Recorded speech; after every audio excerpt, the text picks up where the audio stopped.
Pyramids of Egypt का unrestricted access मिल गया है। ये मेरे आज तक की देखी गई सबसे कूल चीज है। हम एंशिएंट फेरोज के टूम्ब के अंदर जाने वाले हैं, ऐसी जगह जहाँ एंटर करना लिटरली इलीगल है क्योंकि यहाँ बहुत खतरा है। अगर हम गिर गए तो? ओ हाँ, तुम बेशक मर जाओगे। हम स्विम करके पिरामिड्स के नीचे बने एक सीक्रेट अंडरग्राउंड टूम तक भी जाने वाले हैं। Oh my God! हमें एक्सप्लोर करने के लिए सिर्फ 100 घंटे मिले हैं और हम शुरू करने वाले हैं अभी इसी वक्त। मेरे पीछे आओ बॉयज, मजा आने वाला है। ये कितना खूबसूरत है। किसी ने यहाँ ये पत्थर 4500 साल पहले रखा था। बिल्कुल सही, ये पिरामिड लगभग 4500 साल पुराना है। जिस पैसेजवे में हम हैं वो हमें वहाँ ले जाता है जिसे इजिप्टोलॉजिस्ट कहते हैं किंग कुफू का टूम, वो फेरो जिसने शायद पिरामिड्स बनवाने का हुक्म दिया था। वो ये कमरा द ग्रैंड गैलरी कहलाता है। हमने इस पिरामिड का कितना % एक्सप्लोर किया होगा? शायद हमें इस सवाल का जवाब कभी ना मिले। ये सबसे कूल तरीका था जवाब देने का। ये वो कमरा है जहाँ किंग को दफनाया गया था। जहाँ तक हमें विश्वास है। हाँ। तो चलो चले। हाँ।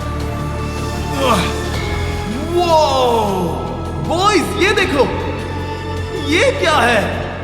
4600 साल पहले इस कमरे में शायद किंग का ममीफाइड शरीर रखा था। ये वही जगह है जहाँ फेरो को दफनाया गया था। हमारा मानना है कि मरने के बाद ये उनकी कब्र थी। क्या मतलब है? हमें पक्का नहीं पता। मुझे लगता है कि इस पिरामिड के अंदर कहीं और भी एक चेम्बर है जिसे हमने अब तक नहीं ढूंढा है और उसमें शायद राजा का शरीर हो सकता है। पता है क्या, इस वीडियो में हम वही ढूंढने वाले हैं क्योंकि हम सच में पिरामिड्स के सैकड़ों फीट नीचे से लेकर धरती के सबसे बड़े एंशिएंट पिरामिड की सबसे ऊंची चोटी तक एक्सप्लोर करने वाले हैं।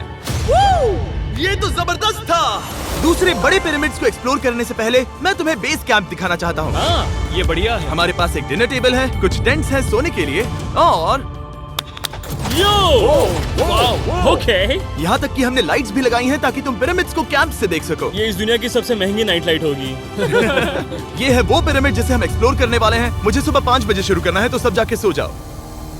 ये पिरामिड्स अपने समय के लिए इतने टेक्नोलॉजिकली एडवांस थे कि कुछ लोग इनका क्रेडिट प्री इजिप्शियन सिविलाइजेशन को देते हैं, जबकि कुछ लोग तो एलियंस की थियरीज की ओर भी इशारा करते हैं। लेकिन इजिप्टोलॉजिस्ट को यकीन है कि इन्हें पहले के इजिप्शियंस ने अपने किंग्स के टूम्स के रूप में बनाया था।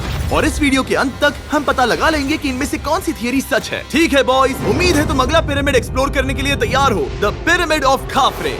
आखिर इस विशालकाय रचना की खासियत क्या है? हमें ये समझ आया कि हर पिरामिड के बाहर की केसिंग कैसी दिखती थी। एक जमाने में ये सब ऐसे ही दिखते थे। मतलब जैसे एलियंस ने इन्हें बनाया था वैसे? एलियंस ने नहीं बनाया। रामी हमें धरती के नीचे लगभग 100 फीट खाफरे के पिरामिड में गहराई तक ले गया। यहाँ एक ऐसी जगह है जहाँ इस आधुनिक दुनिया में से शायद ही कोई गया होगा। सच कहूँ तो हमें भी नहीं पता था कि हमें नीचे जाकर क्या देखने को मिलेगा। एंशिएंट इजिप्शियंस के पास कार्डबोर्ड था। हम काफी समय से मानते थे कि किंग काफरा को यहाँ दफनाया गया था और अब लोग यहाँ पर सामान रख रहे हैं।